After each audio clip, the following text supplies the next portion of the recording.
10 फसलों पर एमएसपी मिलता था, वन संपदा पर, हमारी सरकार ने उसको बढ़ा करके 10 में से 50 संपदाओं पर एमएसपी देने का निर्णय किया, आदिवासी की आय सुनिश्चित की।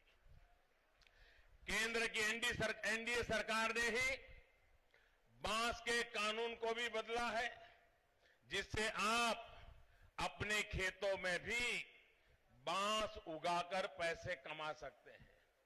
पहले अगर बांस काटते थे तो जेल जाना पड़ता था। ये गरीबों के नाम पर बातें करने वाले, आदिवासियों के नाम पर बातें करने वाले लोगों ने बांस का ऐसा कानून बना दिया था कि हिंदुस्तान का गरीब आदिवासी अपने खेत में बांस को छू नहीं सकता था। हमने बदल दिया कानून, गरीबों के लिए बदला, जंगलों में रहने वाले लोगों के बदला। साथियों, जनजातीय बच्चों के लिए एकलव्य मॉडल स्कूल खोले जा रहे हैं। देश भर में अब तक ऐसे 400 से ज्यादा स्कूल खुल चुके हैं। ज्यादा आदिवासी बच्चों को स्कॉलरशिप मिल सके, इसके लिए भी नए नियम बनाए हैं। विकास के लिए किए जा रहे इन कार्यों का ही प्रभाव है कि अब ज्यादा से ज्यादा नौजवान मुख्य धारा से जुड़ता जा रहा है। सरकार की कोशिशों की वजह से ही नक्सली प्रभाव वाले क्षेत्रों का दायरा लगातार सिकुड़ता चला जा रहा है, कम होता जा रहा है। साथियों, ऐसे ही अनेक काम हैं जिसके चलते इस बार ओडिशा एक नया इतिहास रचने वाला है। साल 2017 में जो इतिहास उत्तर प्रदेश ने रचा, 2018 में जो इतिहास त्रिपुरा ने रचा, वही काम देश की राजनीति में इस बार मेरा उड़ीसा करने वाला है। आपको भरोसा है कि नहीं है? उड़ीसा में सरकार बदलेगी कि नहीं बदलेगी? दिल्ली में मजबूत सरकार और मजबूत बनेगी कि नहीं बनेगी? देश हित में फैसले होंगे कि नहीं होंगे? उड़ीसा की भलाई का काम होगा कि नहीं होगा? आपका ये विश्वास, ये बात अब दिल्ली तक पहुंच चुकी है। दिल्ली में भी अब से लोग बोलने लगे हैं कि उड़ीसा इस बार हिंदुस्तान के अंदर एक नई ताकत बनकर के उभरने वाला है। और इसलिए मेरी आपको अग्रिम बधाई। हिंदुस्तान की मुख्य धारा का नेतृत्व उड़ीसा करे, इससे बड़ा सौभाग्य क्या हो सकता है भाई? केंद्र की हमारी सरकार के कार्यों से देश में गरीबी कम हुई है और मैं आपको भरोसा दिलाता हूं कि उड़ीसा में भाजपा सरकार बनने के बाद यहां पर भी गरीबों की स्थिति में सुधार हम बहुत तेजी से ला पाएंगे। जो गति 70 साल की नहीं थी, वो गति हम 5 साल में ला करके खड़ी कर देंगे। भाइयों और बहनों, इस बार उड़ीसा में होने जा रहे परिवर्तन के बीच मैं आज कांग्रेस और बीजेडी पर गंभीर आरोप लगाना चाहता हूं। इन जैसे दलों ने गरीब को गरीब रखने की साजिश रची है, एक ऐसी साजिश जिसका पाप ये दल कभी नहीं धो पाएंगे। गरीब को उन्होंने वोट बैंक समझा है, जो चुनाव दर चुनाव इनके साथ बहुत विश्वास से जुड़ा और उन्होंने हर चुनाव के बाद गरीब को धोखा दिया है। इसी धोखे की वजह से न जाने कितने दाना मांझी जैसे लोगों को एम्बुलेंस तक नहीं मिलती है। इसी धोखे की वजह से न जाने कितने लोगों को अपना घर परिवार छोड़कर मजदूरी करने के लिए दूसरे राज्यों में जाना पड़ता है। इसी धोखे की वजह से ओडिशा विकास की दौड़ में उतना आगे नहीं निकल पाया जितना निकलना चाहिए था। साथियों, मत भूलिए काला हांडी के साथ कांग्रेस की एक पहचान जुड़ी हुई है। ये पहचान है कांग्रेस द्वारा अपनी नाकामी को स्वीकार करते हुए दिया गया बयान। यहां कालाहंडी में ही राजीव गांधी ने कहा था कि वो दिल्ली से 1 रुपया भेजते हैं और यहां के गरीब आदिवासियों तक सिर्फ 15 पैसे पहुंचते हैं। तब पंचायत से पार्लियामेंट तक कांग्रेस का ही झंडा फहराता था और कोई पार्टी नहीं थी, सब जगह में वही बैठे थे और उनको कहना पड़ा कि रुपया भेजते हैं तो 15 पैसा पहुंचता है। मतलब कोई पंजा रुपये को घिस घिस करके 15 पैसा कर देता था। 85 पैसे किसी पंजे के अंदर समा जाते थे। भाइयों बहनों, सवाल ये कि इस नाकामी को स्वीकार करने के बाद कांग्रेस ने क्या किया? अगर प्रधानमंत्री को उस समय पता था कि रुपये का 15 पैसा जा रहा है तो उन्होंने उसका उपाय करना चाहिए था कि नहीं करना चाहिए था? 1 रुपया निकले तो 100 पैसा पहुंचे, ये उनकी जिम्मेवारी थी कि नहीं थी? अगर आप डॉक्टर के पास जाएं और डॉक्टर बता दे कि ये बीमारी है, लेकिन डॉक्टर अगर बीमारी ठीक नहीं करेगा तो उस डॉक्टर के पास दोबारा जाओगे क्या? ये ऐसे ही लोग हैं, बीमारी तो बता देते हैं लेकिन दवाई करने की ताकत नहीं रखते हैं। वो ताकत मोदी रखता है, चौकीदार रखता है। इतना ही नहीं, दशकों बाद जब दिल्ली में कांग्रेस ने रिमोट कंट्रोल वाली सरकार बनाई तो फिर ये माना कि 1 रुपये भेजने पर 15 पैसे नहीं, अब बहुत सुधार हुआ है। उन्होंने कहा बहुत सुधार हुआ है। राजीव जी के जमाने में 15 पैसे जाते थे, अब हमारे जमाने में 16 पैसे जाते हैं। यानी करीब 25 साल में कांग्रेस के पंजे ने उड़ीसा को, देश के गरीबों को सिर्फ 1 पैसे की राहत दी, 1 पैसे की। साथियों, गरीबों का पैसा खाने वालों पर आपको भरोसा है क्या? आपको भरोसा है क्या? गरीबों को लूटने वालों पर भरोसा है क्या? 70 साल तक आपके हकों को लूटा गया, उनको अब माफ करेंगे क्या? साथियों, ये गरीब, इनका एक ना जब चुनाव आता है तो माला जपना शुरू कर देते हैं, गरीब गरीब गरीब गरीब गरीब गरीब गरीब गरीब गरीब गरीब गरीब गरीब। जो अभी देखो, ये गरीब गरीब कहकर गरीब का ही हक खाते हैं। यही कांग्रेस के पंजे की सच्चाई है, यही इनकी नीति और नीयत रही है। लेकिन मैं आपका आभारी हूं कि आपके 2014 में इन सारी स्थितियों को बदलने का मुझे आदेश मिला, आपने आदेश दिया और मुझे आपने जिम्मेदारी सौंपी। साथियों, कांग्रेस जो इतने दशकों में नहीं कर पाई, वो मैंने सिर्फ 5 साल में कर दिखाया है।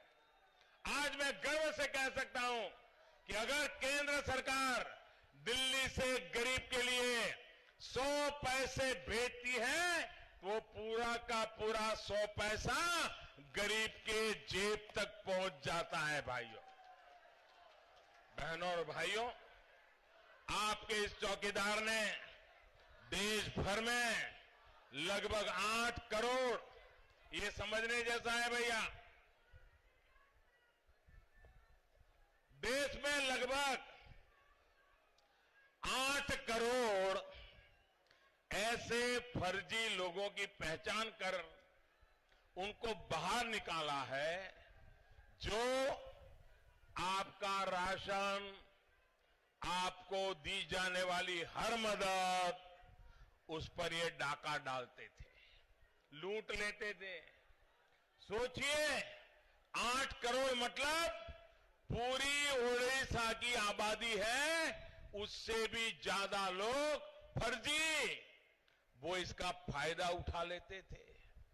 जिसके वो असली हकदार नहीं थे, उसके असली हकदार आप लोग थे। ये ऐसे लोग थे जो कभी जन्मे ही नहीं, लेकिन इनके नाम से दूसरे लोग, दूसरे बिचौलिए अपनी तिजोरियां भर रहे थे। भाइयों और बहनों, मैं आपको एक और उदाहरण देता हूं। केंद्र सरकार 24-25 रुपये में 1 किलो गेहूं खरीदती है और देश का गरीब भूखा न मरे, इसलिए गरीब के घर में 24-25 रुपये वाला गेहूं सिर्फ 2 रुपये में गरीब के घर दिल्ली की सरकार पहुंचाती है। चावल भी दिल्ली सरकार, मोदी सरकार 30-32 रुपये में खरीदती है और सिर्फ 3 रुपये में ये गरीब के घर तक पहुंचाने के लिए राज्य सरकारों के माध्यम से पहुंचाती है। लेकिन इस गेहूं और चावल का गरीब को पूरा लाभ मिल ही नहीं पाता। एक समूचा तंत्र ऐसा बना हुआ था जो फर्जी राशन कार्ड से अधिकांश अनाज उठा लेता था। यानी गरीब का 2 रुपया वाला उठा लो और बाजार में 30-32 में बेच दो। गरीब का 3 रुपये वाला चोरी कर लो और बाजार में 35-40 में बेच दो। आप कल्पना कर सकते हैं कितने रुपये मार लेते थे। और इसलिए ही आप लोग जब राशन की दुकान पर जाते थे तो वहां अक्सर बोर्ड लगा रहता था, अभी माल आया नहीं, या आया था आप देर से आए, खाली हो गया, और आपको बाजार से महंगी चीज खरीदनी पड़ती थी। साथियों, सरकार व्यवस्थाएं नहीं कर पा रही, राज्य सरकारें, ऐसी हालत थी।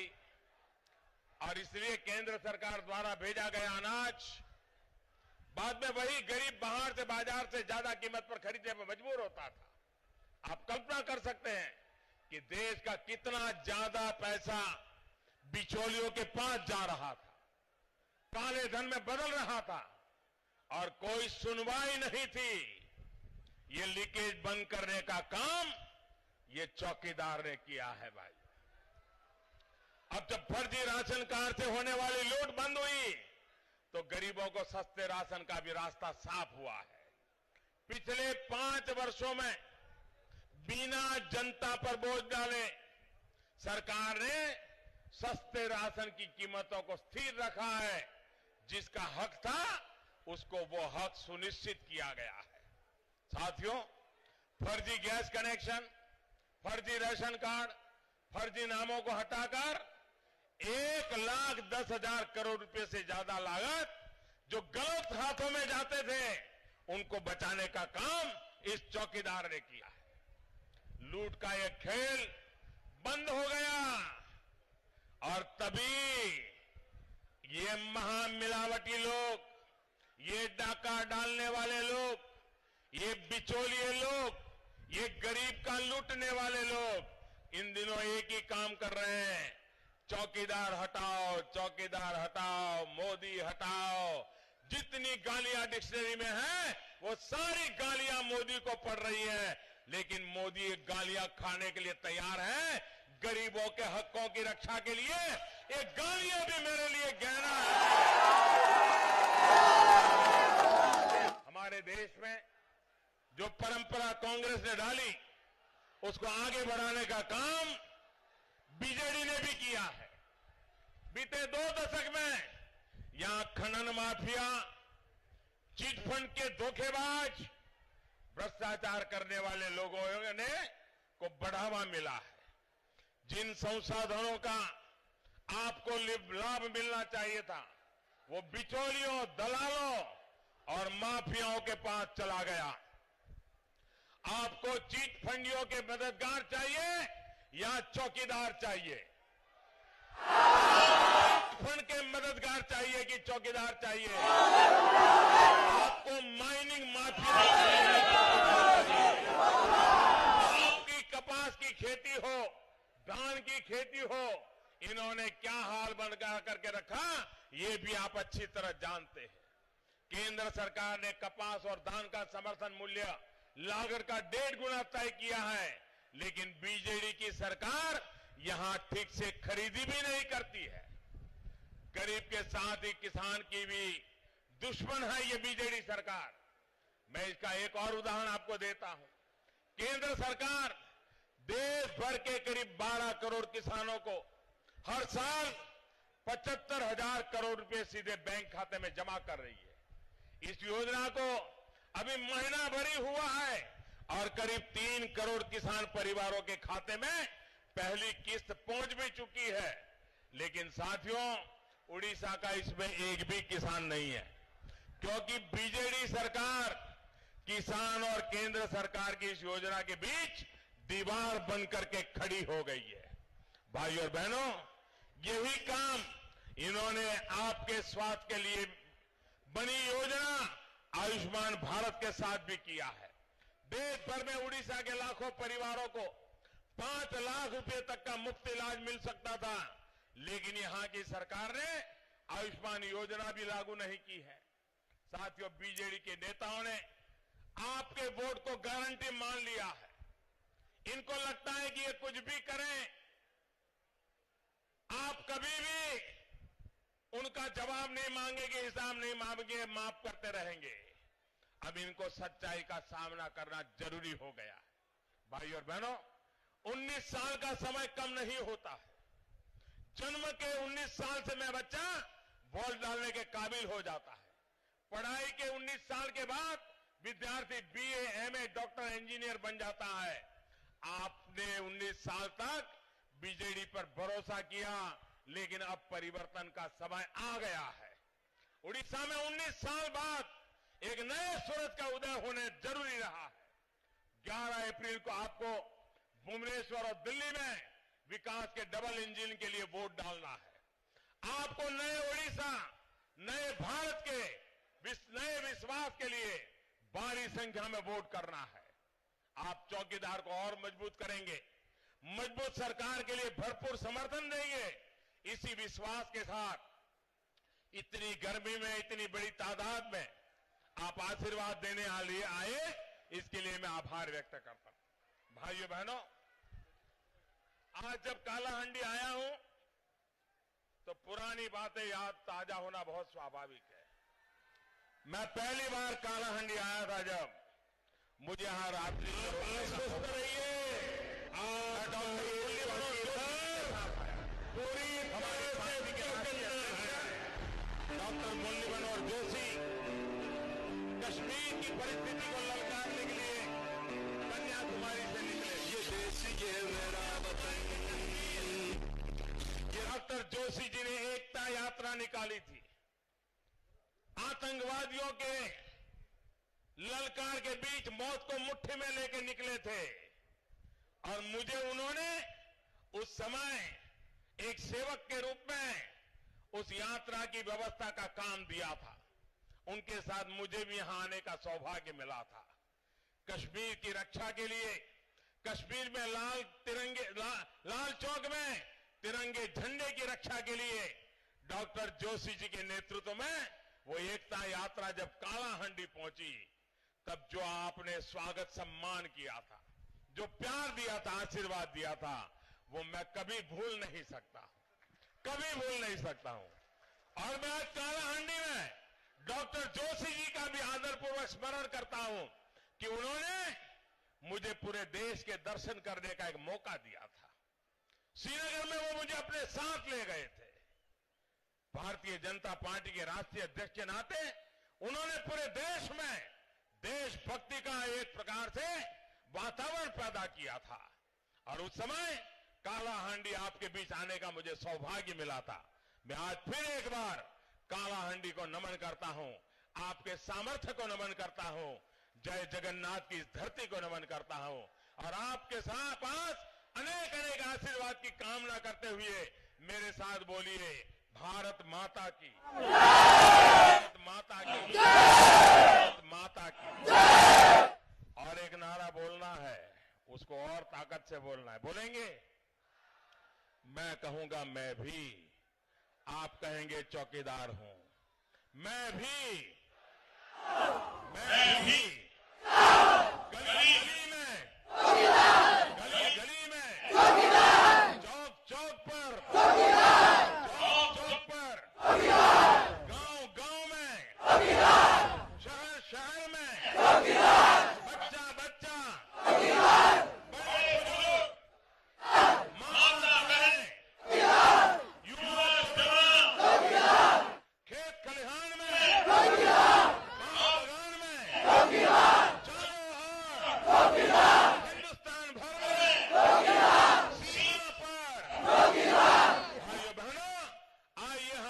चौकीदार बनके देश की चौकी करते हुए आगे बढ़े। बहुत बहुत धन्यवाद।